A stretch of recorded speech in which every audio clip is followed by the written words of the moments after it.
Thank you so much. Thank you very much. Thank you and good night.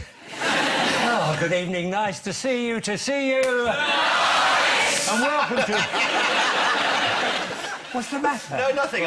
Were you just passing? I just realised today it's been 7 years since I last did this show. 7 years. So thank you all for having me back so soon. In the news this week, in the kitchen of Heston Blumenthal's restaurant, there's evidence that someone's ordered the slow-cooked lamb. Oh. I don't like it. In Portsmouth, a direct descendant of Lord Nelson is suspicious that his wife may be having an affair.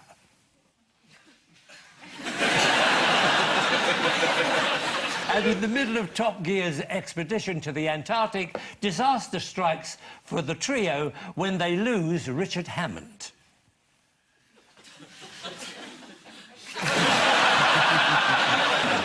And now it's time to meet the stars of our show. Couple number one, Ian Hislop. With a comedian who says she's never been cool. Watch and learn, dear. Watch and learn. Please welcome Laura Solon. Welcome.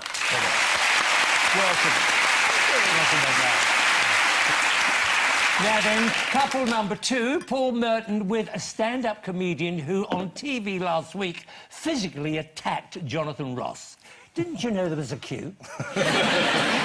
Anyway, welcome, please, Ross Noble. Thank you very much. Welcome.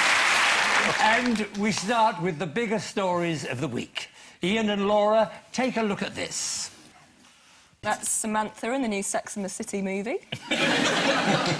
There she is. She's even older than you, Bruce. Actually, she isn't. Isn't she really? OK. So get your facts right. I'm having no nonsense with you. The Queen is, what, 84? No, she's 78, 79, something like that. I'm 82. I love those old people that come up to you and they're always a bit shorty and they look up and say, I'm 84, you know. And I'm still presenting. If you're going to be a heckler, get in the audience. And then I'll deal with you. As I say, go on,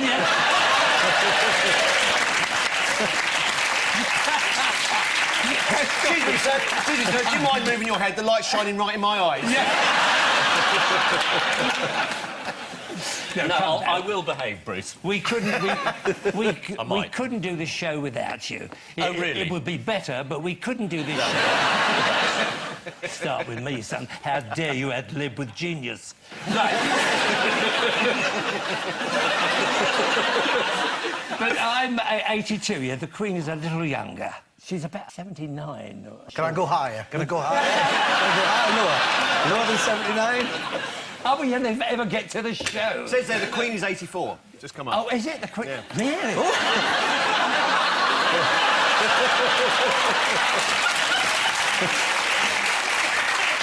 So the getting the facts right bit, Bruce.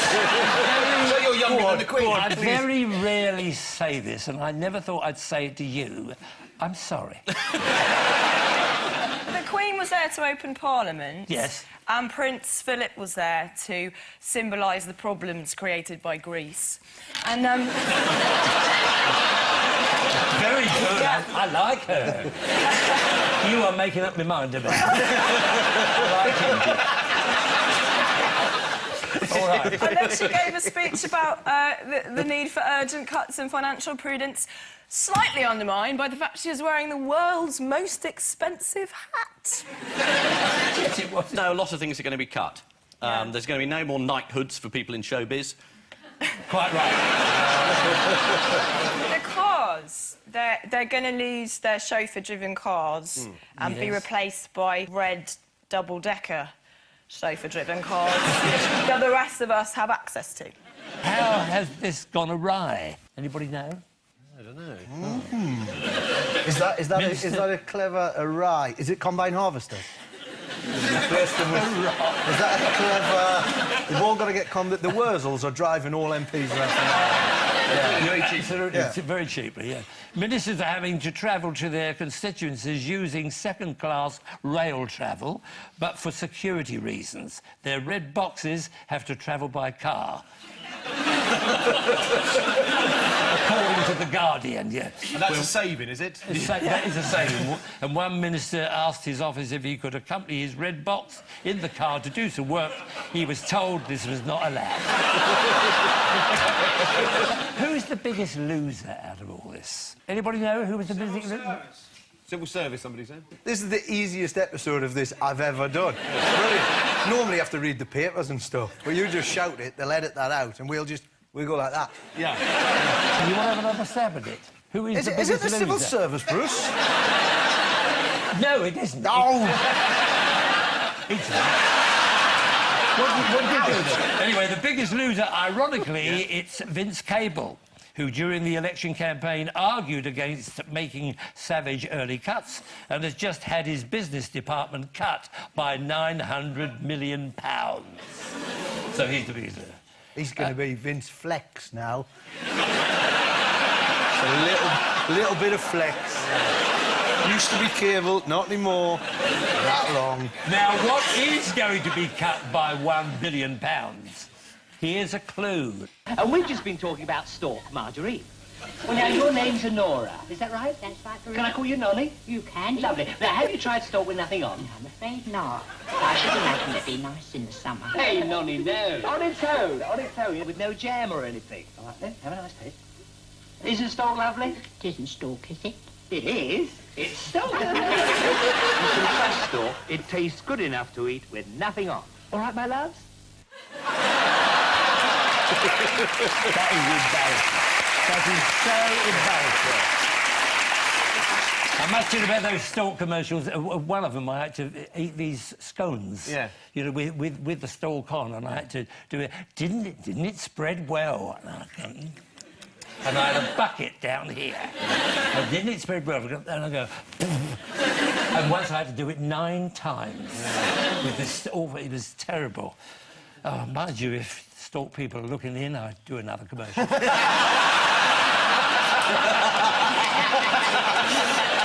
It is the cut to the government's advertising budget. David Cameron does have ambitious plans for spending in one particular area. For a Brucey bonus, does anyone know... A Brucey bonus? Yeah.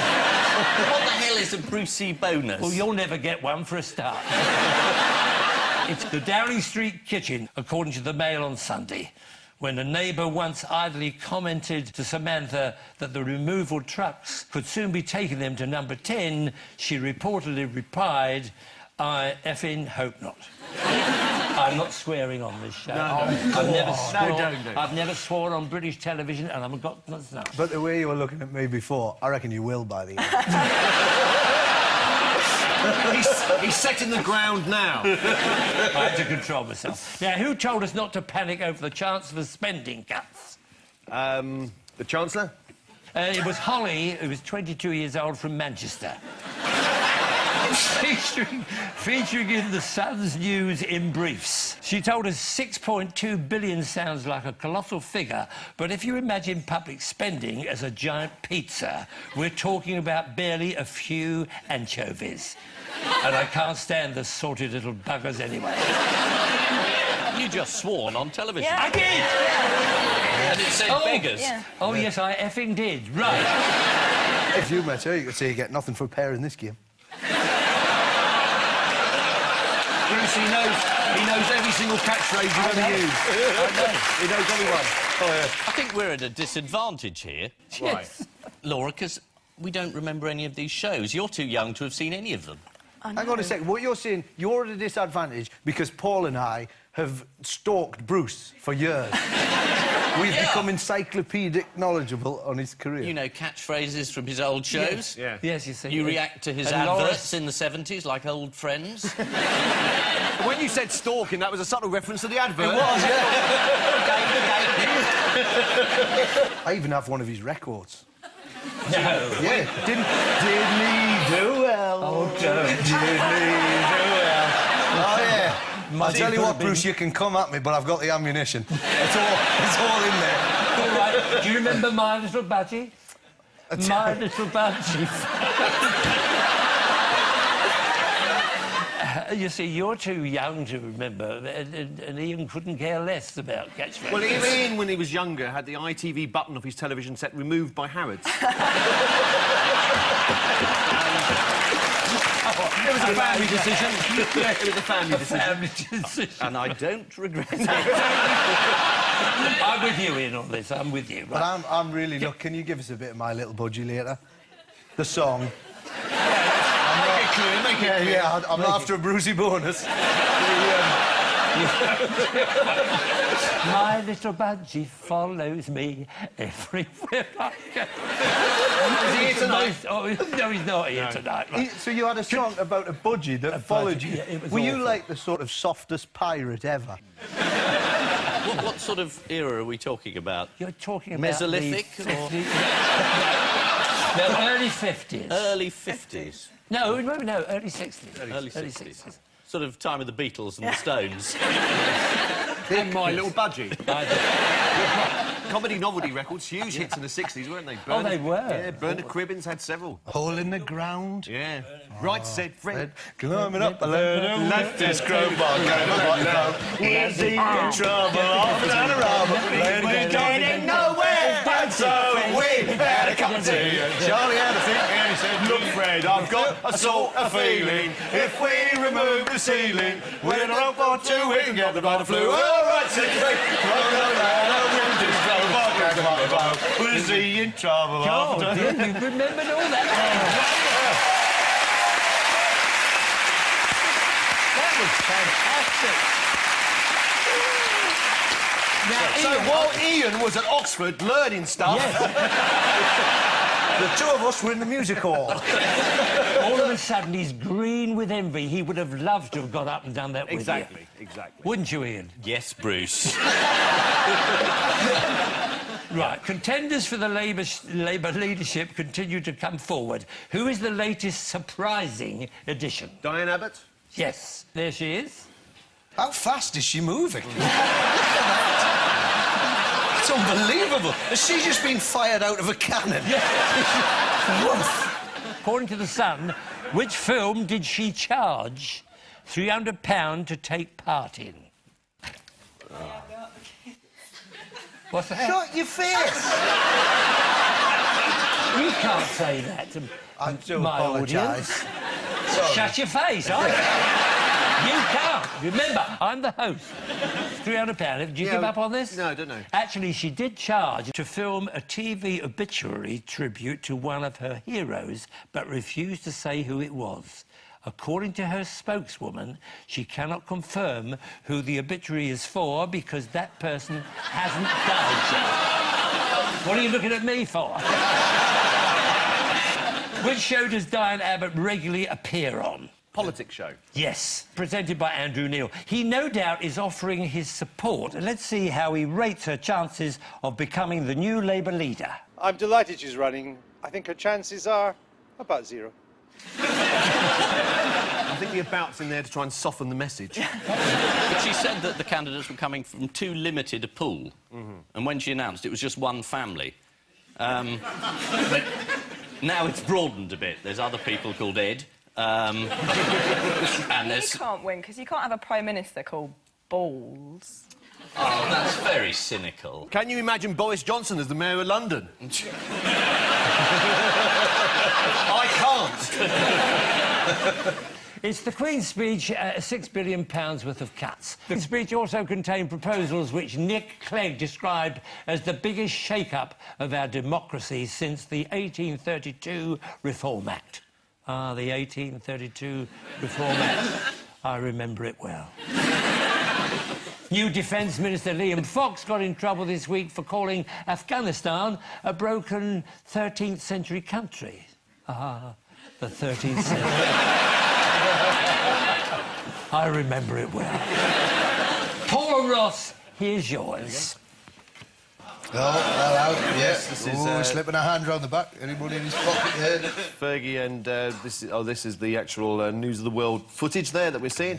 That's 80s, I think we're looking at there. The 80s? It's a sleeping bag is what we're looking at. Is that how little money she's got now? She's so homeless, she actually has to wear that sleeping bag around her. She gets paid for the £15,000, I think, per annum from the Queen after the separation, so she hasn't got any money. And so the News of the World, as they always seem to do this, and they have this reporter who dresses up as a sheikh, and it seems to work every single time. She actually said at one point in that video, she went, "You're not from the News of the World, are you?" And he went, "No." And she went, "All right then." And you go, "Well, with cunning like that." Yeah. Some people seem to be expressing sympathy for her. I don't know about this really, but... It's mostly me. Is it you? Yeah. Are you expressing sympathy for her? I am, yeah. Are you really? No. No, amazing feat of greed and stupidity. Don't you think, Brucey? I'm staying out of this. Why? Sarah Ferguson is a very good friend of mine. Right. She came That's quite embarrassing, then. Well, it may be for you, not for me. No, for you. And I will publicly say this. She came to Puerto Rico for my wife's charity. Did she charge anything? No, she didn't charge anything at all. Did she steal the soaps? No, this was quite extraordinary. This man, Mazza Mahmood, who works for the News of the World, this is what he does. He dresses up as a sheikh and goes to greedy and stupid people and says, "I can give you a lot of money." And they go, "Oh, yes, please." Yeah, but I mean, he did the sting on another member of the royal family. Yes. Yeah. On the Countess of Wessex. But- So it's not as though, when they get together at Christmas, they can't swap notes about fake sheikhs. And also, they're all royals. They're not good at thinking. They're good at other things, such as not thinking whilst looking quite like a horse. Prince Andrew was reportedly very upset. Right, yeah, sure. Do you know the first thing he did after the news broke on Sunday? Did he build a big ginger voodoo doll? According to the Mail, he took Monday off. We should say, of course, that Prince Andrew had denied all knowledge of the deal. Yes, so Fergie was lying during the video when she said he knew all about it and he'd suggested the amount He that didn't she say charged. he knew. She didn't say he knew all Yeah. about it. Yeah, Yes, she she did. did. She did, She Bruce. did. Yeah, you should watch it. Where was she the day after the story broke? Was she in jail? Doing a paper round in Somerset? Did she have a hand in, like, a vending machine trying to steal Twix? Get it? She was at an international award ceremony where someone was crowned Humanitarian of the Year. Who was it? Was it her? No. It was Simon Cowell, narrowly beating Jeremy Clarkson into second place. It's the Duchess of York who was caught by the News of the World accepting a bung in return for setting up a meeting with Prince Andrew. After the scandal broke, Fergie fled to Los Angeles. According to the close friend, she's jet-lagged, confused, in a very fragile state and hasn't got a clue where she goes from here. Well, we've all flown Ryanair. Yet again, the Queen has behaved with great dignity. God bless you, Mum. Second hardest working person in show business. And at the end of round one, I can now tell you that the scores are as follows.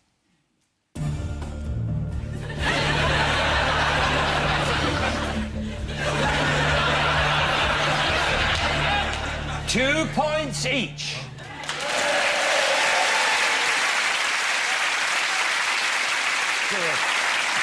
You did very well.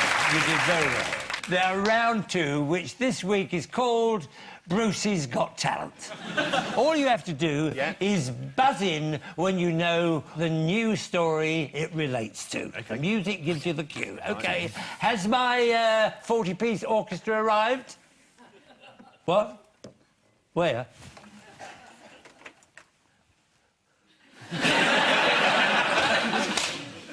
Right, OK, are we ready? Is it My Little Budgie? No, it's not.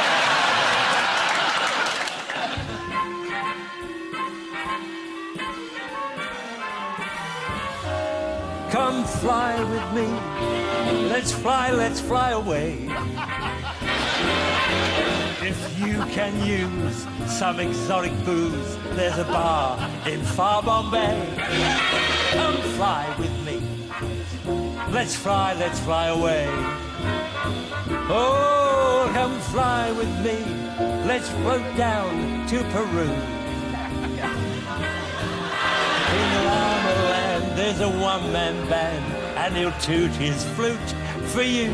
Oh, Christ, boss, someone! Is it my little budget? Yeah, just a minute. Be fair, for goodness sake. I bet you wouldn't have done that if I was Michael Bublé.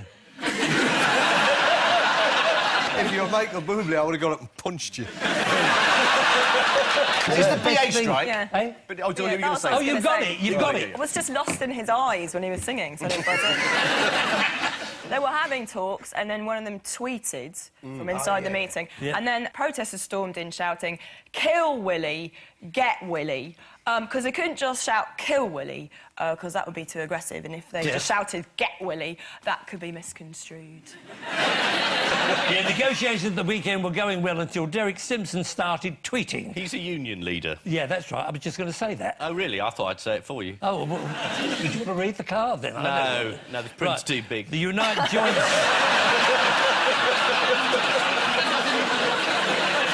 I'll give you an eye test any time. That is one of the most delightfully sinister things I've ever seen. You turn to him and going, "I'll give you an eye test anytime." It's like disability gladiators. Disability gladiators. I have myopia. It's obviously on. Unite's Joint Secretary gave a running commentary on how the confidential talks were going. Yeah. Well, the other side, the management, were understandably a bit annoyed to find that confidential negotiations were out on the Twitter sphere, and the talks broke up, and then the SWP actually invaded. It wasn't the strikers, it was the Socialist Workers' Party who thought there wasn't enough aggro, And they so they thought they'd go and They were get some. fine. They Thank you, kicked you Ian. open the door and said, "I'll give you an eye test anytime." Anyway, here they are. Here's the protesters. We know what you're all about. We support the cabin crew. We support the cabin crew. If you support the cabin crew, shut up! Shut up! If you support the cabin crew, leave the building. There's no one else. This has been a meeting being broken up by the SWP, who are trying to treat this one of the great industrial disputes of the modern age. And this is about free flying perks for the people who give you drinks on a trolley. It's hardly the steel strike, is it? It's not the miners. I think one of the biggest perks of their job is actually having an airline to work for. Yeah? Of course, the Ryanair cabin crews, they've been protesting because they want their travel perks taken away.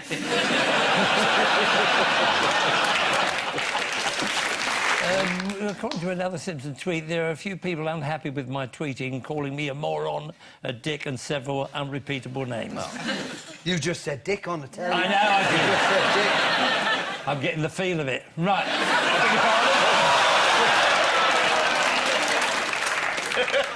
It's Dirty Bruce. Oh, shut up. It's too hot for TV. You're ruining a promising career, yeah? This is the ongoing dispute between British Airways and their cabin crew. Talks broke down after it emerged that the Unite leader, Derek Simpson, had been giving updates on his Twitter page. Apparently, BA was furious at the idea of giving the public useful information so quickly. At one point, the British Airways talks were stormed by protesters, who were soon shown the door. Here. Fingers on buzzers, teams. Here's your next clue.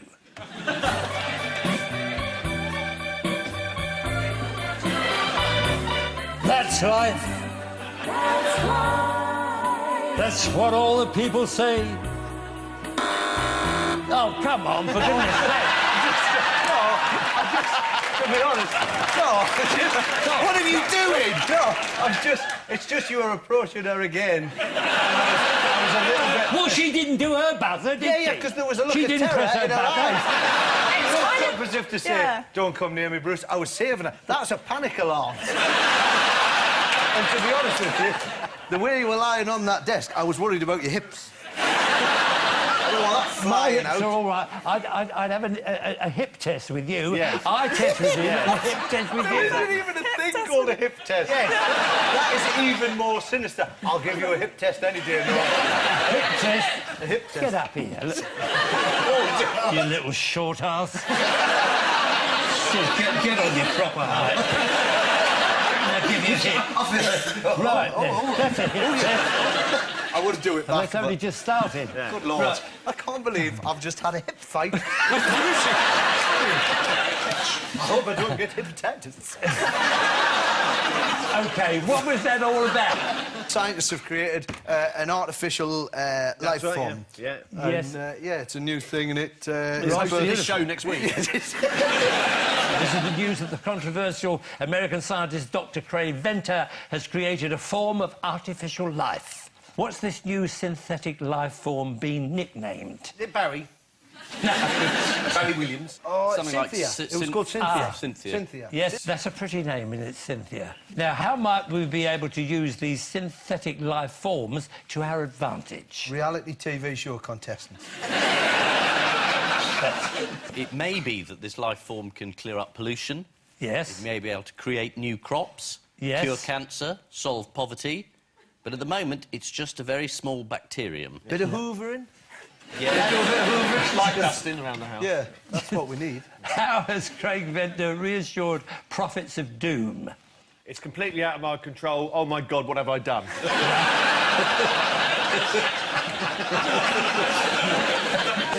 Cynthia will not grow outside the lab unless it is deliberately injected or sprayed into a goat. At what point would it accidentally enter a goat? I mean, we've all done it. But you've answered your own question. Sometimes it ain't no accident. Exactly. How does eminent Professor Steve Jones describe Craig Venter? Dr. Frankenstein, a genius. No, he's very easy to mock Venter. When he first appeared, people just sneered at him. But they stopped sneering when they saw his brilliance in realising that the genome was not a problem of chemistry, but a problem of computer power. He continued, having said that, though, the man is clearly a bit of a swear word. Anyway, fingers on buzzers, teams. Here's your last clue. With my little stick of Blackpool rock, I stroll along the promenade. Blackpool have been promoted to the Premier League. Quite right, well done indeed, Paul. First time they've been in the top division since about 1971, I think. Absolutely, yes. Is that right, Ian? That's absolutely right. Well done, Paul. Yeah. This is the news that, against the odds, Blackpool Football Club has been promoted to the Premiership after beating Cardiff City in the playoff final at Wembley. This is a fan after the match. I'm speechless. I got home yesterday. I can't believe I did it yesterday. It's fantastic. Apparently the whole town turned tangerine, and apparently it was like Dale Winton and all his family turning up. He's a very orange man. Yeah, I know. You can lick him, it cures scurvy. The club will earn a reported $90 million over the next few years as a result. Of course, losing such a highly lucrative match could spell financial disaster for Cardiff City. Or, to put it another way, bad game, bad game.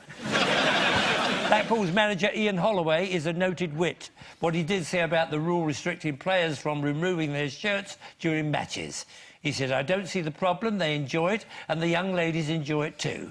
I suppose that's one of the main reasons women come to football games, to see the young men take their shirts off. Of course, they'd have to go and watch another team because my lads... I didn't have to finish it, did I? Which means at the end of this round, it's Ian and Laura, 2, Paul and Ross, 5.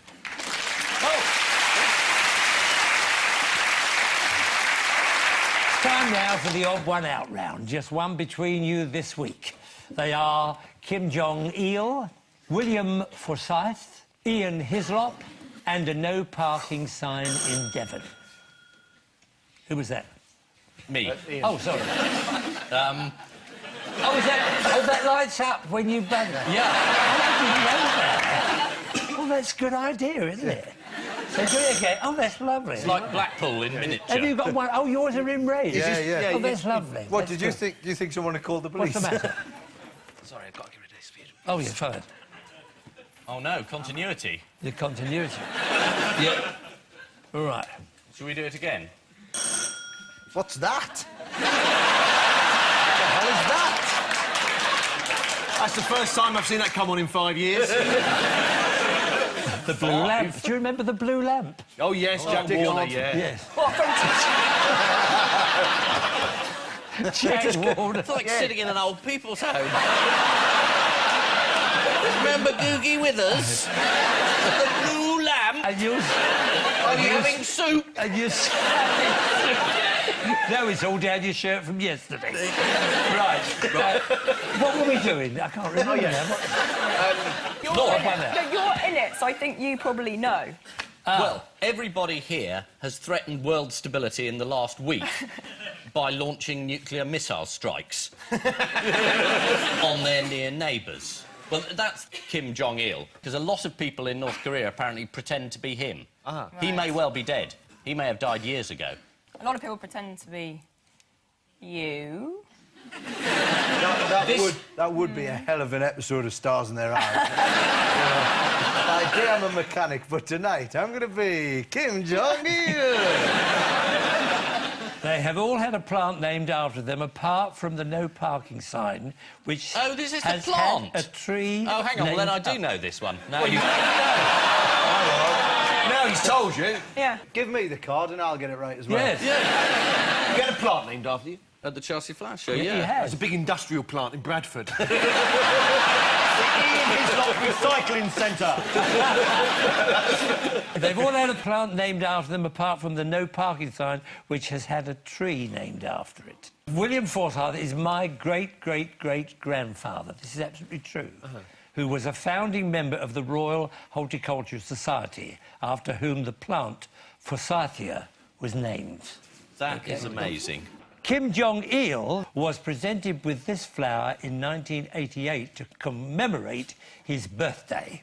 Kim Jong-il. Now, I've got here, how can you tell me what it's called? And I've just told you it's called a Kim Jong-il. So that's gone. So say Kim Jong-il. Kim Jong-il. Right, you're right with that one. Good. Ian Hislop, his dahlia was among 20 varieties that were shortlisted for Plant of the Year at the Chelsea Flower Show this week. Sadly, Ian didn't win. Oh. So no change there, then. Who wants to see a picture? Do you want to see a yes, picture please, of absolutely. Ian's Yeah, dahlia? Yeah. Oh. How was the Ian Hislop dahlia described? Beautiful, delicate, sunshine, a love of freedom, will ramble anywhere but can be house-trained up a wall. It sounds like it, but no, it said it was suitable for a hot border. Ian, how did you react to learning that a dahlia had been given your name? I was very flattered, so I'm going to get some small ones and then plant them in my garden, so every day I can look at myself. If you find your wife dead-headed them, that might be a bit of a worry.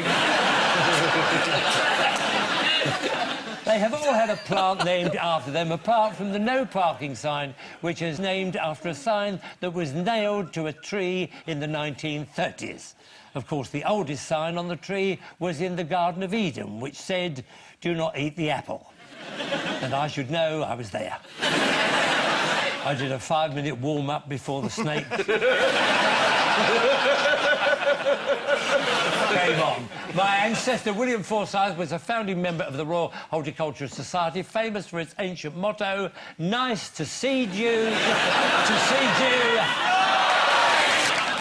Ian Hislop has had a dahlia named after him. According to one guide to the Chelsea Flower Show, competition will be stiff in the Plant of the Year award, where Ian Hislop is up against an aubergine. Bit harsh on Paul, isn't it, Ian? It really is. Which means that at the end of this round, it's Ian and Laura, still 2, and Paul and Ross, still 5. What a show. What a show.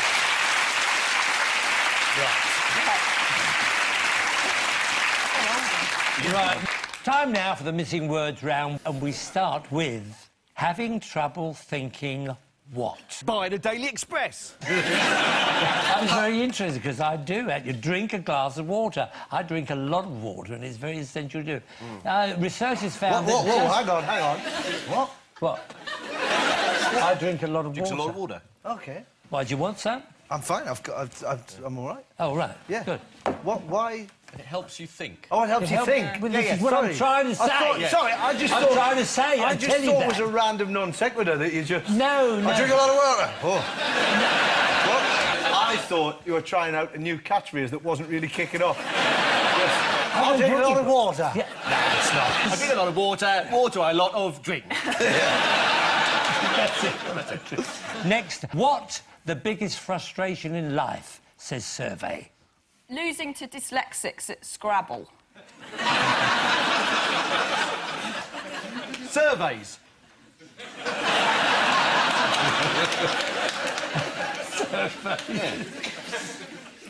Any others? This. And the answer is potholes. This is a survey on life's frustrations carried out by a mobile phone company. I tried to vote for never getting a signal, but I couldn't get through. Next, Noel Edmonds uses what to what? Old women's curtains to make his shirts. Uses Satanism to advance his TV career. Is that true? Yeah. Deal with the devil or no deal with the devil? Uses face to repel women.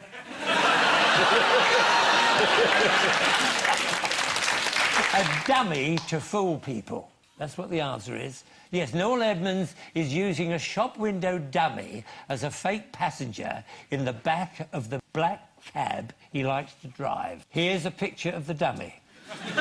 I went out with an inflatable woman once. I had to let her down gently. Oh, yeah. And finally, birds having a crafty ciggy. That's what? That's life. Answer something to crow about. There they are. Holiday makers Tony and Judy Ellis took this photograph in the Maldives. They were so busy watching the crows having a cigarette that they completely missed the blue whale behind them smoking a crack pipe. You two couples have sat behind your desks all night and you've given your all. Yeah, I couldn't have tried any harder. You couldn't have done more. Couldn't have done it. The votes have been counted and independently verified, and I can now announce tonight's winner. The winning couple is...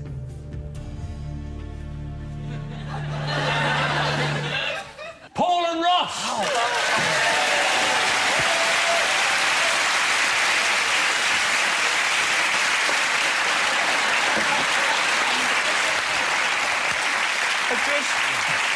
It's just... You know what? It's been an incredible journey. Yeah. It's been a roller coaster, Bruce. It's been a roller coaster. Incredible roller coaster journey. A journey on a roller coaster that I'll never forget. An emotional journey of roller coaster fun. Keeps going up. Just up and up. Up and up like all roller All coasters. coasting and rolling. Yeah. But before we go, there's just time for the caption competition. Ian and Laura, you have this one. Wags photograph without makeup for Cosmopolitan magazine. New coalition cabinet, getting on well. Hollyoaks unveils disappointing new family. New life form escapes from the laboratory and meets bowl of fruit. Paul and Ross, you get this one. I think that's Bird of Prey devises evil talent show to lure in its prey, and it's going to be called Britain's Got Talons.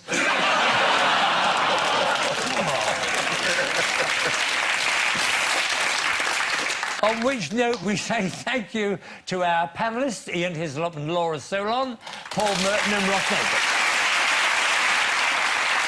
And I leave you with news that at the Chelsea Flower Show, there's a good result for Prince Charles and his specially grown Venus flytrap Rose. In the rainforest of Borneo, there's evidence that not every inhabitant is stressing out over global warming. And in central London, there's embarrassment for one rail passenger as he tries to explain that he must have lost his travel card.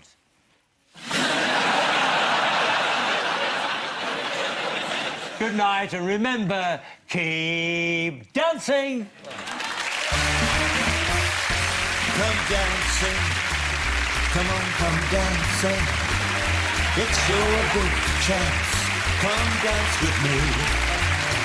Get your feet on the floor, get close to the one you adore. I know you want more and more, eventually. Come dancing, come on, come dancing. It's so easy, just follow my lead. Very fine, what a sound, makes me twirl you around. Come on, come dancing, come on and dance, dance, dance with me. Come on and dance with me.